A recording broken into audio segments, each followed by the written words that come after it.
Hello, everybody, and welcome to our first non-victory green hour in 11 weeks since, September, as the Philadelphia Eagles fell to the Washington Commanders 36-33 in excruciating fashion, by the way.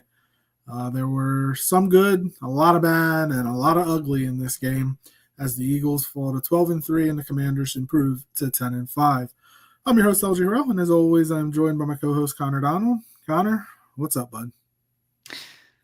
Well, it was a tough game to watch. I was at a family gathering and they had it on just for me. And needless to say, the reactions of the other 10 people who were watching with me was not a great scene. We will say that for when the final drive ended with that Jayden Daniels touchdown throw. And isn't it just poetic justice that Olamide Zaccheaus and Jamison Crowder be the ones that do this to us? Well, it had all the makings of the Atlanta game. As soon as Devontae Smith dropped that pass on third down and the Eagles had to settle for a field goal, I just knew that it was going to end badly. But before we jump into it, as always, follow us on Twitter at Kelly Green Hour. Follow Connor on Twitter at Connor10. Follow me on Twitter at LGHurrell54. And follow the Eagles Pinpool Network on Twitter, YouTube, Facebook, and wherever you get your podcast at Eagles Pinpool Network. Don't forget to subscribe, like, and review our show. And if you're joining us live, let us know your thoughts in the comment section of the game. As an Eagles fan, look, we knew we weren't going to win 17 straight, which would have gotten us all the way to the Super Bowl in February.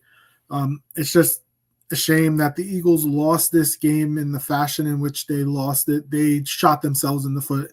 I think they lost the game more than the Commanders won it. And I'm going to be honest with you. Look, the Commanders played a good game. They deserve credit, scoring 22 points in the fourth quarter. Like, the Eagles hadn't given up 20 points in 2 months, it seemed like.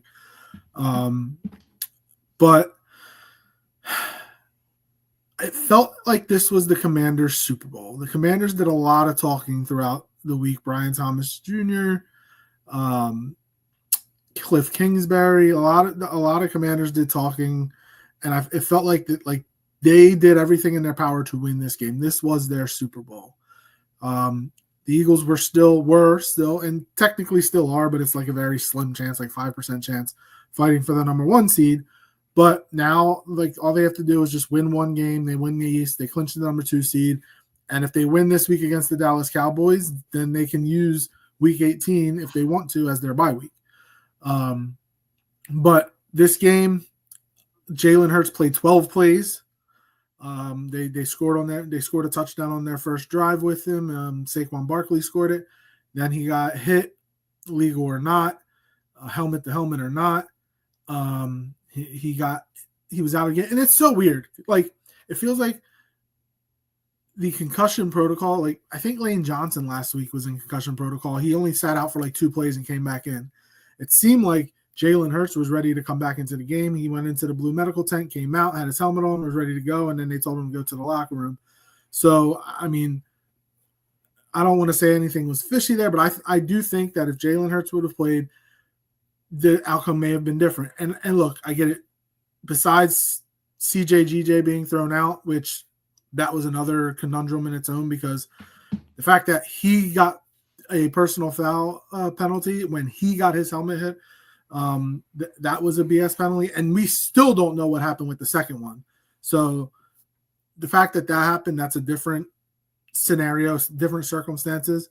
But Jalen Hurts, you can see the effect he has on the running game. Yes, Saquon did have a 68-yard touchdown run, but after that, when the Commanders knew that Jalen Hurts wasn't going into the game, they completely changed their defense. They didn't need to worry about the quarterback run, so they keyed in on Saquon. And when the Eagles are running the ball almost every first down, Saquon, after that 68-yard run, I think he had 19 carries for 20-something yards. Jalen Hurts positively affects the running game. And Jalen Hurts, because defenses, the defensive ends, you can't crash down because he can keep it and go. Because we know he had 40 yards rushing on 3 carries before he got taken out of the game against the Commanders. So I'm not saying the Eagles lost because of Kenny Pickett, even though Kenny Pickett I didn't think played that great of a game. He did what he was supposed to do. Obviously, he's not the reason that they lost, but not having Jalen Hurts out there for the entirety of the game definitely changed the complexion of the game because it made life easier for that Commanders defense. Oh, definitely. I mean, when you don't have to account for someone who can throw the ball and run the ball and be a multifaceted weapon like Jalen Hurts, and I mean, I know we're probably going to dive into the offensive line, but the offensive line looked like a shell of itself when Kenny Pickett was in the game. I don't know if that's because obviously Kenny Pickett like had to throw the ball more. But Jalen Hurts definitely, like, some people are even saying now you see why Jalen Hurts, like, why there's some people saying like this is why Jalen Hurts is the like MVP of this offense and not necessarily Saquon Barkley, because without Jalen Hurts creating the environment, teams, it goes to show you can stop Saquon Barkley. You can load the box and stop him when you don't have to worry about the plays. Like Kenny Pickett, he put his best effort forward to make some big plays, and he made some decent throws. He made some throws that I don't even remember making throws like that in the Pittsburgh days.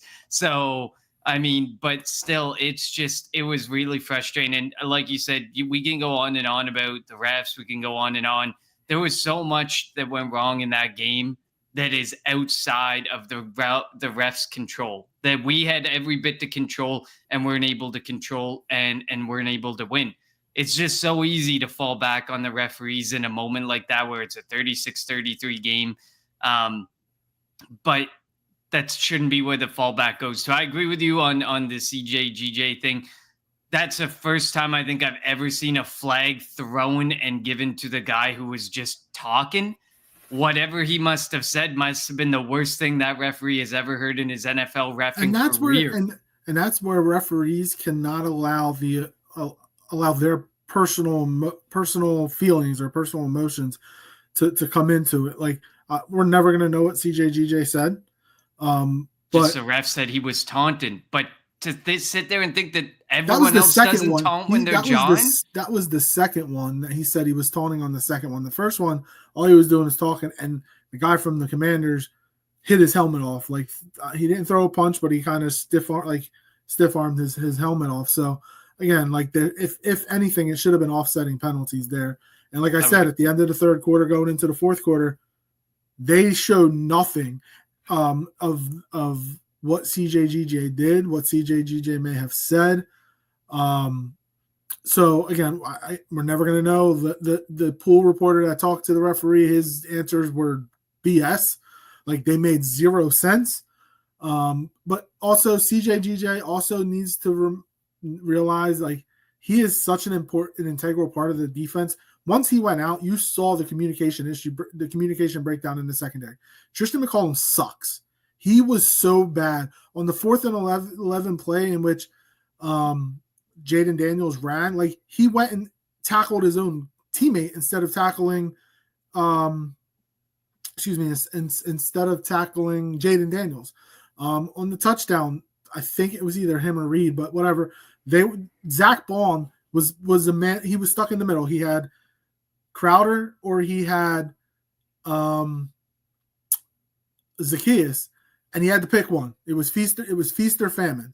And he kind of chose to go to Zacchaeus, and Crowder was open. Where was the safety on that? Tristan McCollum had himself a bad day. Special teams were terrible all day. I don't understand why Braden Mann couldn't kick the ball into the end zone. And the special teams was bad. And the starting field position in the second half, I think for the Commanders was like their own 40-yard line. 40-yard line. That means they only have to go 60 yards to score a touchdown, 20 yards to kick a field goal. Like, it was pathetic the way that overall the team just looked so bad, and it's the worst that they have looked since Tampa Bay. And I'm hoping it's just a blip in the radar. But, you have a Dallas team coming in here who is eliminated, but they're looking to play spoiler. They've won 4 of their last 5 games. They obviously want to keep the Eagles from winning the NFC East. And whatnot. And Saquon from getting closer to the record. Saquon had himself a good day, 150 yards. Granted, he had 109 yards in the first quarter, 41 yards the rest of the game on, I think, 22 carries. That's not good enough. He needed 419. Now he needs 268. I think something like that. Because if he averages 134 yards the last two games, which he can definitely do if he wanted to, if they decide to play week 18, he'll break the record. But obviously getting the win is important. And just they played undisciplined football. 4 personal foul penalties on defense, a 12 man on the field and on defense in the fourth quarter. And guess what? They gave up a touchdown on that play. That's where not having CJ and the communication, that's where it lacked, and that's where it hurt the team. Yeah, definitely. You could tell in that moment it was Darius Slay that was trying to get off the field, and you could tell that there was genuinely people on that play that felt that thought Darius Slay was one of the guys and was going to be covering the wide receiver. I think it was Zacchaeus who ultimately ended up getting the touchdown. He was wide open because of the miscommunication and because people thought Darius Slay was a part of the defense in that moment when he was actually just trying to get off the field. It was an uncharacteristically, fundamentally terrible game by this Philadelphia defense, and I don't believe I'm not that worried about it. I don't believe that's what we're going to see going forward. I don't think that they necessarily even showed anything of here's how you beat this defense. I just think it was an uncharacteristically flawed day by the defense. Kenyon Mitchell gave up his first touchdown. He did not have a good day. Darius Slay had a really bad day. He gave up 5 receptions, 9 targets, 67 yards. Jalen Carter missed 4 tackles according to PFF. So that's an uncharacteristically bad day for Jalen Carter. He got called for a really touchy penalty. It just felt like the refs were trying Williams also got called for a touchy, a finicky penalty as well. Mm-hmm. It feels like the refs were trying to control a game that was never out of control. It felt like a lot of these calls you would expect in a game where there's a lot of pushing, there's a lot of shoving, there's a lot of, a lot of moments where there's guys pulling on each other and getting in each other's faces, instances where there's near fights breaking out. That this game never felt out of control, that the refs had to stick their head in it and make some of the calls that they made. But that's what the game felt like, from the refs' perspective, that they were trying to control something that didn't need to be controlled ultimately. And I mean, Nakobe Dean had a great game. If we want to look at some of the positives, Dean had a great game. Nolan Smith continues to ride high. I don't know if you can really give Bryce Huff much of an opportunity at all when he's back, except for, a break here and there for Nolan Smith and a break here and there for Josh Sweat, and he gets maybe 10 snaps a game. I don't see how you can give him very much time at all out there. Zach Bond, good game. There was some good games, but it's just the unit as a whole, especially the secondary, did not look themselves, did not look good. There was some injuries that happened. Ryan says, did the Eagles defense look incredibly early on? I can't remember what he was trying to say. After the injury to Hurts. Defense looked incredible early on, especially Darius Slay. After the injury to Hurts, the defense was affected and felt like they had to do too much where they struggled. I couldn't believe how bad they got after they dominated early on. So it did feel, you would have thought that and it's not like they were only on the field for 23 minutes, I think 24 minutes, which is it was crazy. 23 to 32. And excuse me. But they definitely, it looked like on that fourth quarter game-winning drive, they were getting zero in the second half. They were getting zero pressure on Jayden Daniels, and this was the first game since Brandon Graham's injury that it felt like they didn't have enough bodies.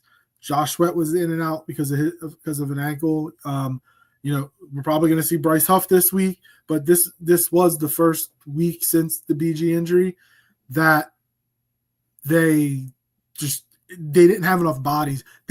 they needed to make it a priority this offseason. And I don't want to talk like past the season, but they need to make a priority to get a legit number one pass rusher. And I saw something where the Eagles are like the co-favorites if he is looking to be traded to land Myles Garrett, which would be awesome. They need somebody of that ilk because they need somebody that can dominate at the front line. They don't have that anymore. Hassan Reddick was that guy, and obviously, they got rid of him. They thought Bryce Huff could be the guy, and he isn't the guy. So again, I've always said that it's like almost it's almost like a 100% certain thing that they're going to draft an edge rusher in the first round this year because they prioritize the front lines and they need to get somebody that's going to impact games that can make impacts during games to get after the quarterback because they could not get after Jayden. They had one sack if I'm not mistaken. Fair amount of pressures, but not just one sack. It didn't even feel like those pressures phased Jayden Daniels though. No, but I mean that's a shout out to Jayden Daniels. Jayden Daniels had a great game, and I know that obviously the national media is going all after Jayden Daniels. I think one of the questions is what's the bigger headline, Jalen Hurts' injury or Jayden Daniels' performance? And I would agree it's probably Jayden Daniels' performance. Does Jalen Hurts being in the game make a big difference? Absolutely. Can we guarantee with a certainty that we would win the game? No, but you could guarantee the way that Jayden Daniels played, you were coming out with a W because we forced 5 turnovers for a team that struggled to force turnovers. We forced 5 of them, and we won the turnover battle, and we lost the game. Well, it feels like when it comes the thing we always do. When it comes to those turnovers, look, obviously getting turnovers is good. Where they missed Jalen Hurts after the first quarter, Kenny Pickett led offense on 4 turnovers, scored 6 points. 6 points. If Jalen Hurts is in the game the entire time, I guarantee they score more than 6 points. The Eagles put up 33 points. Didn't even play that great of a game offensively. With Jalen Hurts, they might put up 40. They might put up 50. They wouldn't put up 50, but you know what I mean. They're definitely going to score more than 6 points. If everything else happened, defensively they got the same turnovers, but Jalen Hurts was the quarterback. It would have been a different game, I think. It would have been a different game. They would have scored more than 6 points. That's where they missed. That's where I think the Jalen Hurts injury really played a factor. Because, again, with Pickett in the game, and again, I don't think Pickett was all that great, but with Pickett in the game, they still put up 33 points. But they kicked too many field goals. You have to convert a touchdown. Now, on one of the third, I think it was third quarter drives, the one drive which Lattimore had a couple of pass interference penalties. There was that one throw into the end zone to A.J. Brown, which also could have been a pass interference, also could have been a hit on the defenseless receiver, but the refs didn't throw it. If that happens, the Eagles get the ball at the 1 yard line, but also they didn't go for it on 4th and shorts. They didn't do any tush pushes. This is all the stuff you think about when Jalen Hurts is not in the game. Stuff that, like we say it, if the Eagles can get 9 yards on the first 3 plays, they have 4th and 1. If they get 4th and 1, they're going to go for it 99% of the time and potentially and going to get it more than 90% of the time. So not having Jalen Hurts affect it offensively, what Kellen Moore and what Kellen Moore was going to call and what Nick Sirianni was going to do on fourth downs. 4th and 5, after Devontae dropped it, maybe they would have went and again, I'm playing the game out. If Jalen was the quarterback and Devontae dropped it, maybe they go for it on 4th and 5 with Jalen Hurts at quarterback, but you don't have that same faith and same trust in Kenny Pickett to go for it. Oh, you could definitely tell they didn't have the same faith and trust to roll out an aggressive playbook with Kenny Pickett. And I think that that's been pretty clear in the very few instances that we've seen Kenny Pickett. Even through the preseason, you could kind of tell they didn't trust him to do anything worthwhile, which begs a lot of questions as to why they made this deal if they didn't think they would get in a backup quarterback that they could trust and that they had faith in. I continue to wish that we could see Tanner McKee as a backup quarterback. Hopefully, maybe this week. I mean, because Kenny Pickett, they're still figuring out what's going on with his ribs. He's getting some extra testing done on his ribs.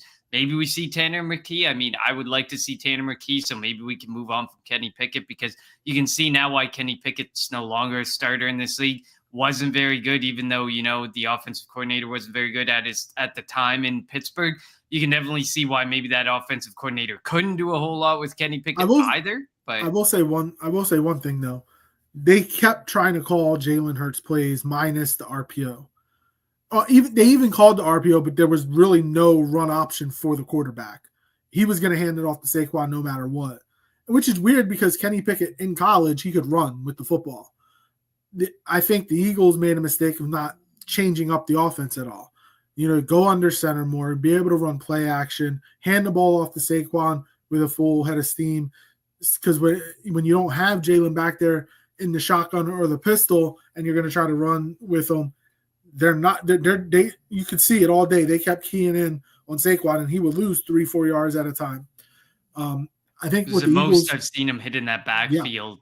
It was like he was with the Giants again. And that's probably what he was thinking. It's like he thought he got away from the Giants, and that's what it felt like.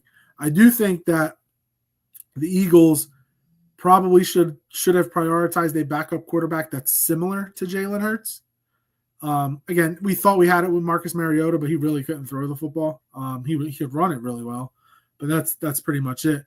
That just seems to be the Eagles' issue, though. They always have a starting quarterback, and then they get a backup quarterback, and you cannot roll out the same playbook. They're not very similar. Even like when you look, I guess, with Carson Wentz and Nick Foles were kind of similar, except Carson Wentz was still definitely a more agile and more mobile quarterback. But Nick Foles was more of a stand in the pocket, throw the ball type of quarterback. But it always feels like they always have that mobile quarterback, that they can trust to run a bit. And then they get like a pure pocket quarterback with their backup. And it just kind of, I agree with you, it just doesn't make a whole lot of sense. Even Tanner McKee does not strike me as someone you can roll out the Jalen Hurts playbook with. So it's unique. It's different. It's a strategy. I do think that regardless if it's McKee or Pickett, they're going to get first team practice reps this week until Jalen gets cleared. The game plan will look different because their skill sets are different from Jalen. And, what's his name? Kellen Moore has experience with, Justin Herbert. Dak's not that much of a run. He doesn't like to use his legs that much. He's more functional mobility. When he has to move, he will move. So he was definitely more mobile before he broke his leg. So Kellen Moore would know the type of offense or type of plays to call for Pickett or for McKee. But it was just frustrating that they didn't do anything different. Like, obviously, Pickett is not Jalen Hurts, so stop maybe trying to run the plays that that you would be calling if Jalen Hurts was out there. Tasha says, do you think the Eagles will have to rely on their run game on Sunday? We're not going to touch on this too much, but I think it's going to depend on the quarterback. Also, Dallas's rush defense gives up like 130, 140 yards rushing a game, so why not? But I mean, you're talking about the Commanders, who were also 25th rank against the rush, and Saquon did have 150 yards rushing. He did have 150 yards, but I mean, I remember me and you were messaging, and I was like, man, he could be going off for 250 in this game, but he didn't get the chance to do it because of the injury to Jalen Hurts. That just threw the entire game. Eagles ran for over 200 yards. The biggest issue was they were 3 of 16 on third down. Third down, that was the issue. Kenny Pickett could not convert on anything. Of course, everyone's going to say, well, look at the Devontae Smith third down drop, but that's one play. That's only one play. You can't just look at that one play. That means, okay, take that play out of it. You're 3 of 15 on third downs through that whole game. Like, you got to be able to stay on the field. And I think I'd have to look, but Jayden Daniels and the Commanders were near 100% on third downs. Like, they were able to. They were 7 of 13 on third down. I thought they were way better than that. I think it was fourth downs where they were better. No, so 7 of 13, fourth down, the Eagles were 3 of 3, and the Commanders were 2 of 3. But even 7 of 13, you're better than 50% on third downs. 3 of 16, it's a joke. And you have to be able to connect on some of those plays and stay on the field and help keep the defense off of the field and help get a more of a sustained drive, because it definitely didn't feel like, despite having 36 minutes as time of possession, it did not feel like we controlled time of possession as much as we actually did. It definitely it definitely didn't feel like it. Ryan says maybe the defense was tired and affected because Pickett couldn't sustain drives and had long time. Should be time of possession like Hurts does. That's my guess.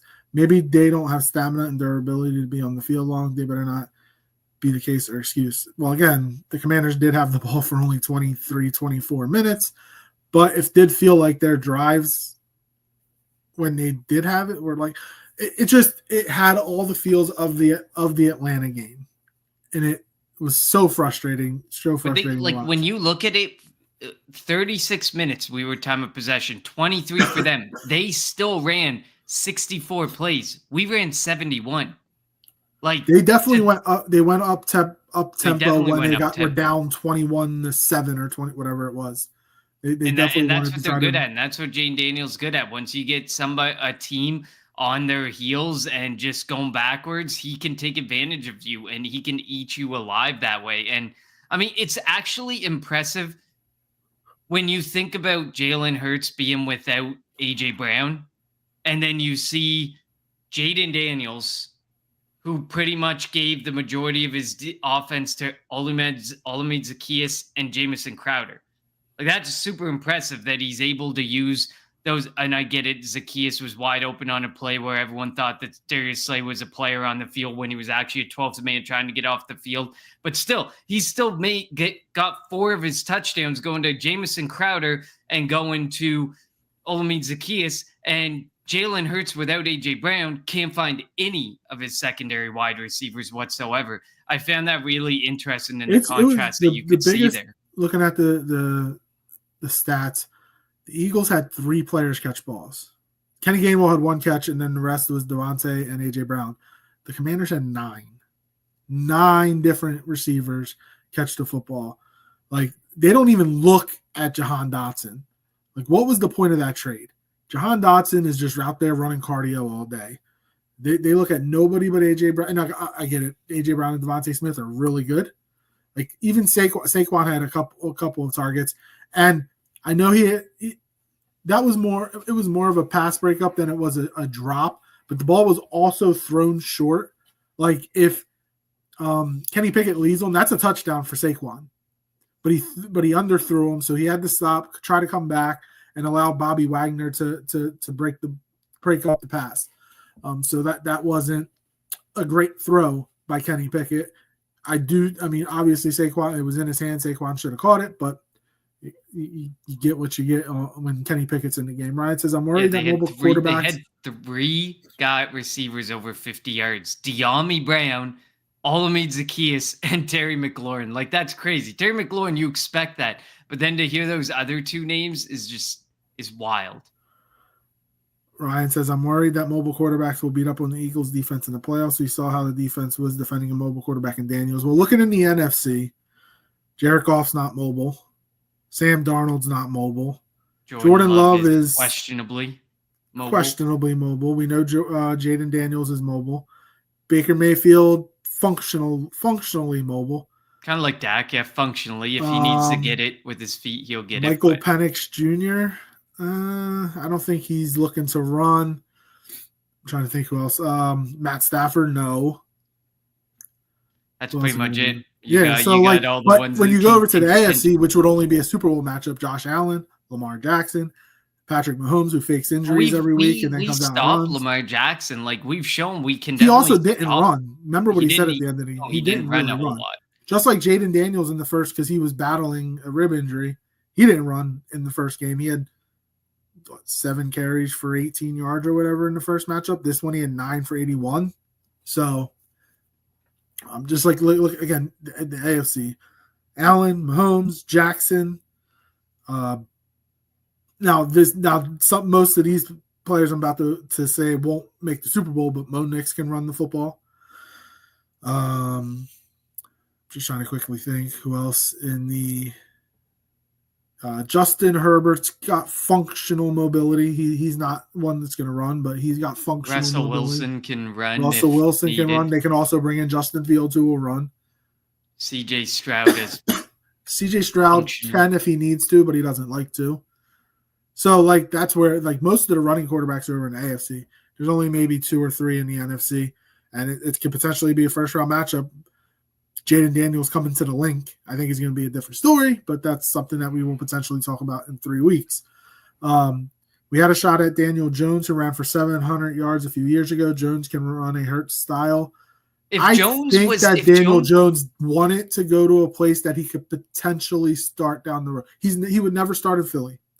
But in Minnesota, like, nobody expected this out of Sam Darnold, by the way. But he's also going to get coached by is it Kevin O'Connell is the coach in Minnesota, who's done wonders with Sam Darnold. So he's going to go there and get coached up. And who knows if Sam Darnold's going to re-sign, or they're going to want to re-sign him in Minnesota. And he could potentially be the starter while J.J. McCarthy works his way back from his injury. And I think it's a big matter of circumstance, too. If you tell Howie Roseman Daniel Jones is a free agent because he was post-June 1st cut for some reason or whatever by the New York Giants, there's probably a chance Kenny Pickett is not the backup quarterback. There's probably a chance who's better, Jones or Pickett?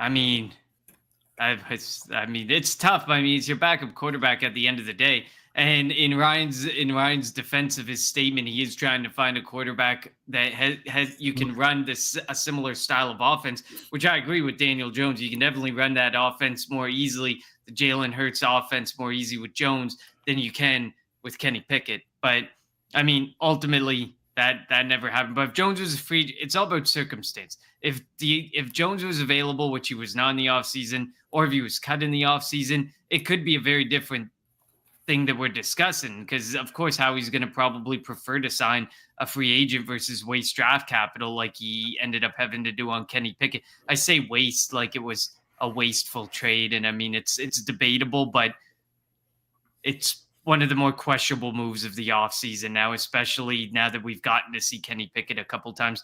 And I get it, it's not Kenny Pickett's fault we lost, but to the same point, you can see the deficiencies within our offense with Kenny Pickett instead of Jalen Hurts. Yeah. It makes a big difference because it not only affects the offensive play calling, but it changes the way the defense wants to attack the Eagles' offense. And definitely, you could see the big difference once Washington knew that Jalen wasn't coming back. Their entire defensive strategy changed. They went from playing mostly man to playing mostly zone, or vice versa, whatever it was. I forget what it was. I do agree with Ryan on this point. Jones with a better O-line would be much better. Barkley can say that. I mean, Barkley and Jones are completely different. Barkley's way better than Jones when you consider pure player aspect. But I agree. I think Daniel Jones, given the opportunity to be on a much better team, a much better built team, I think Daniel Jones can be a much more viable quarterback than he was for the New York Giants. It's just the Giants never – well, in the Giants' defense, they tried. They just picked all the wrong guys, or they felt they were picking the right guys, and these guys were just not as good as they thought they would be at the positions. So, I mean, I agree. I mean, we might be able to see with Daniel Jones next year. Who knows? I mean, we could get the opportunity to see that, so it'll be interesting.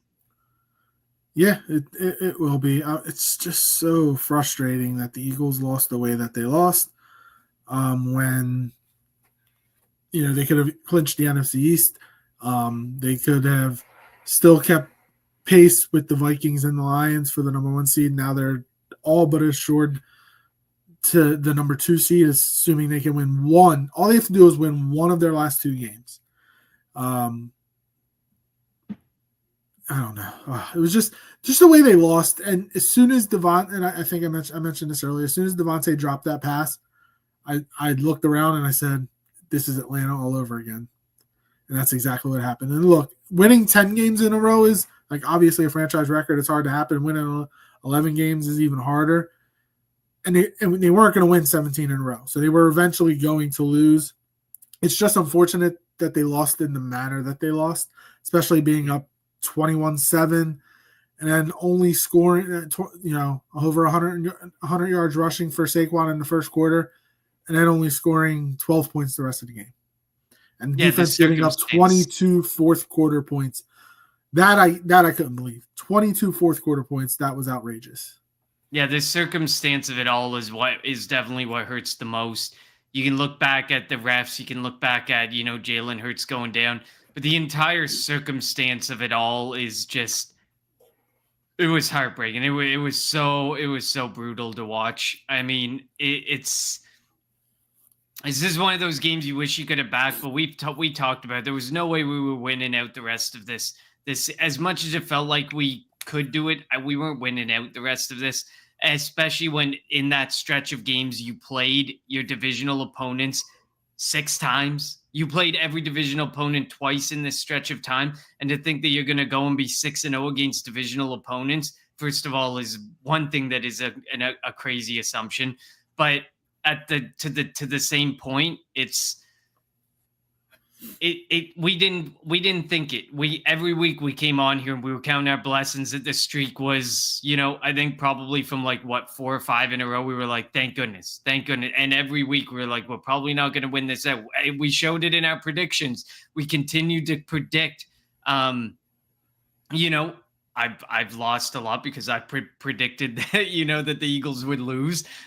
So at the end of the day, we knew that this wasn't going to ultimately happen. I mean, if you look at the amount of teams that actually go 6-0 against their division, it probably doesn't happen very often. I mean, the Patriots, because the NFC East sucked for a long time. Yeah, they dominated then. The Chiefs potentially here and there, but they get stood up with some stiff competition, and they tend to have a divisional opponent in Week 18 when they rest. And again, guys, this was Washington's Super Bowl. This was the game that they felt had. If you heard their locker room at the end of the game, it seemed like you would have thought they would have won a Super Bowl. So they put everything into it. Look, they have Atlanta this week. Would it shock you if they lost to Atlanta? No, but we'll see what happens. I'm not going to discount it though. It's a big win. The Eagles were on top of the world. The media was like, no one can beat the Eagles. They're the team to beat. They're going to basically we were being crowned like the NFC champions because of the potentially fraudulent Sam Darnold and if he's put in a position where he has to be in a big moment, spotlight the Lions and their injuries. Everyone was putting us on this pedestal, so I get why it's a huge win. But the way that you did it, I mean, that's if Jalen Hurts is there's so many ifs, ands, or buts that come from this matchup, and just like the Commanders did the last time, Jayden Daniels was banged up. Well, we went with Jalen Hurts, played 12 out of 71 offensive plays. That's it. The penalties, you can question the penalties. They had the game on a short week. Okay, well, what about the refs? What about the penalties for us? The injuries for us, because it wasn't even just Jalen Hurts. I know, even Milton Williams was in and out. Jordan Davis was in and out. Josh Sweat, like you said, when you can't have those guys consistently being on the football field, and it feels like there's this constant rotation of your third string, fourth string guys because these guys are banged up and they just need a chance to breathe. That's what sucks about the early bye week. You can tell it's starting to take its toll as the season goes on for some of these guys, because Nakobe Dean, I mean, he's got the whole bionic arm going. Some guys are playing through some stuff, and that's why I prefer a mid to end of season bye week, because we are very good at staying healthy as a team. It's whatever is in the Kool-Aid that Nick Sirianni is serving tends to do the Eagles some great justice over the last 3 years as far as injuries go. But when you have that Week 5 bye and then you've just been going and going and going since, that takes a toll on the body, and it makes things extremely challenging. And that's why I believe this week's game against Dallas is ultra important, because if you win it, you clinch the East, you clinch the number 2 seed at least, and you can go into Week 18 and use that as a bye. Agreed. Would Saquon Barkley want to play? I guess you cross that bridge when after. I guess it'll depend on how many yards he gets this week against Dallas.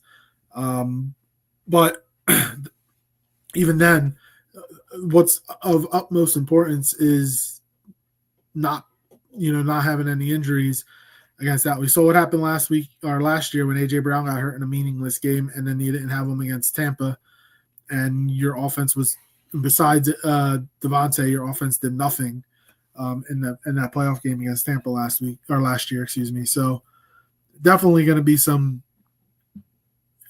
It's all going to be dependent upon what happens this week. Because if you lose to Dallas this week, then everybody is playing on Sunday against the Giants, and it's going to be like the 2022 season. Remember, Jalen had a hurt shoulder, so the Eagles started Gardner Minshew against Dallas and New Orleans, thinking that he could win one of those games, just needed one to clinch the number 1 seed. They lost both games. Then they had to go to Week 18 against the Giants. Jalen had to come out, had to play, and yes, the Eagles won, and the Eagles ended up making a run to the Super Bowl.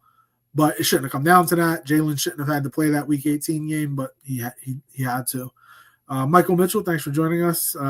Greg Olsen. And Joe Davis were terrible. It seemed like Joe Davis didn't realize, because he kept saying, it's crazy that the Commanders are in this game with 5 turnovers. And he made zero mention of Jalen Hurts not playing since the 12th play of the game.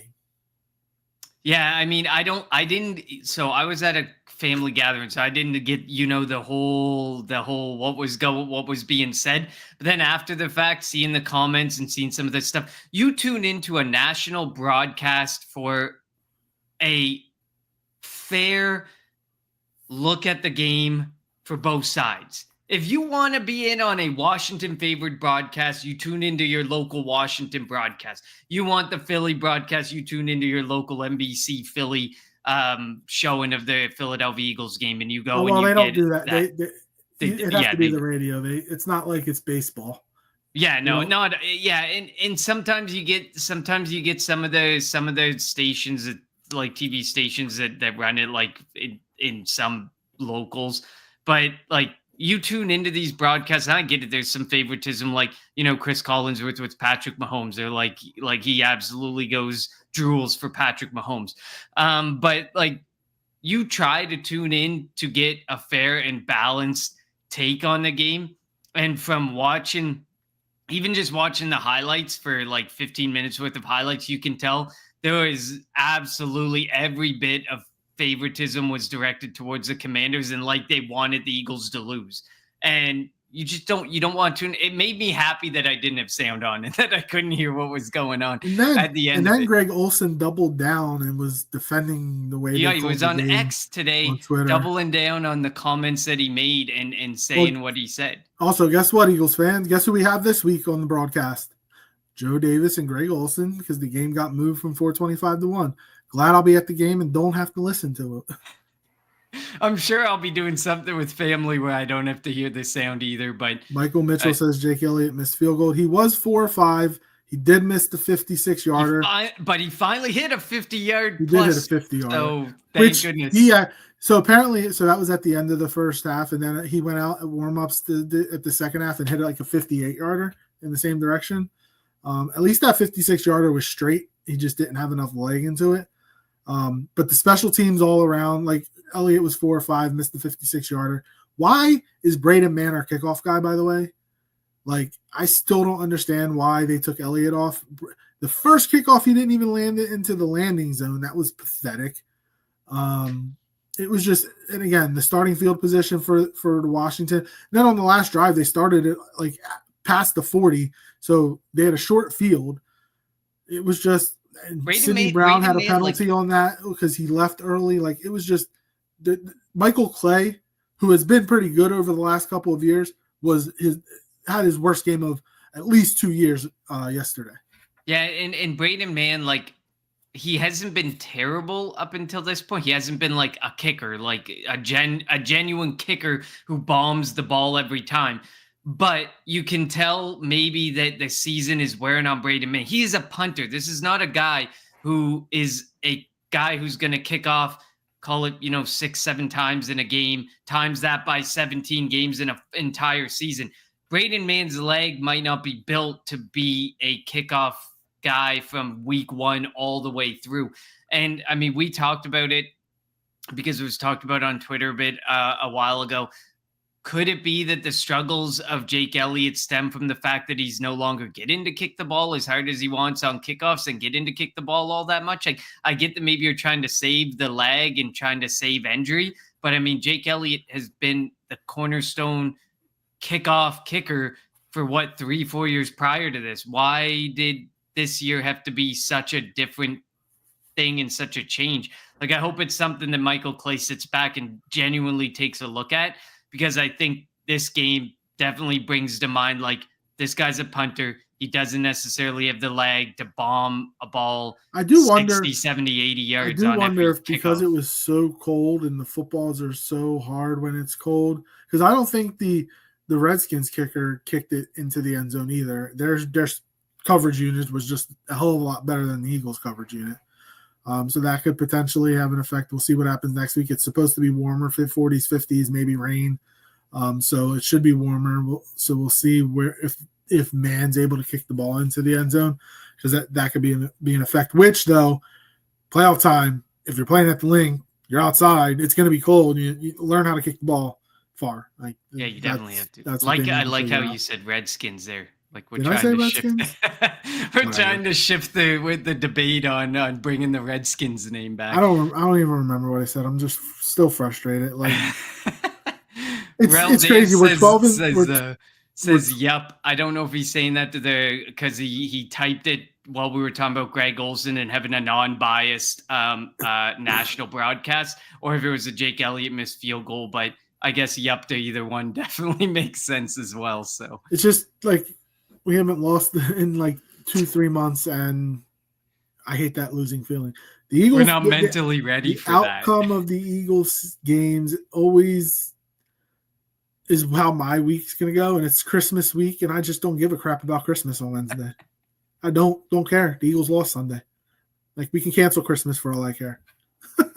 Well, my son would be pretty disappointed, so I gotta continue to ride the high of Christmas. I don't have kids yet, year. so Santa's coming. Obviously, I don't have that same thing that you're going through because I don't have kids. But otherwise, I just have like any last comments on the game you got? We'll see them again in a couple of weeks, and I think it's going to be a completely different outcome. And I really, really hope.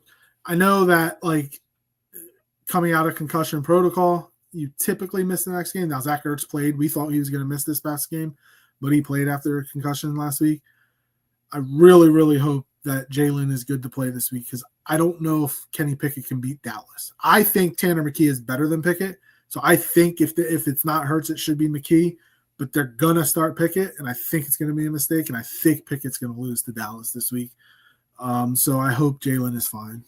We'll give another team their Super Bowl for the year, apparently. I like that Dallas. So I'm also hoping that the Eagles play the mind games here. They lose to Washington, San Fran and Dallas both get eliminated from playoff contention, and Dallas can keep winning and ruining their playoff position, so they don't draft like an Ashton Genty or somebody like that. So obviously I want the Eagles to kill Dallas this week, but like, the more Dallas wins, the more they lose, if that makes any sense. They can't even win. It definitely did. I mean, the Raiders went out and won a game this week and went from the second pick to like the 7th pick. So the Giants are in the line to draft Shedeur Sanders probably, and I don't know if he's going to be good in the NFL, but yeah, I don't know about that decision either. I mean, we'll talk about that lots in the offseason, but I mean, it was a tough game to watch. It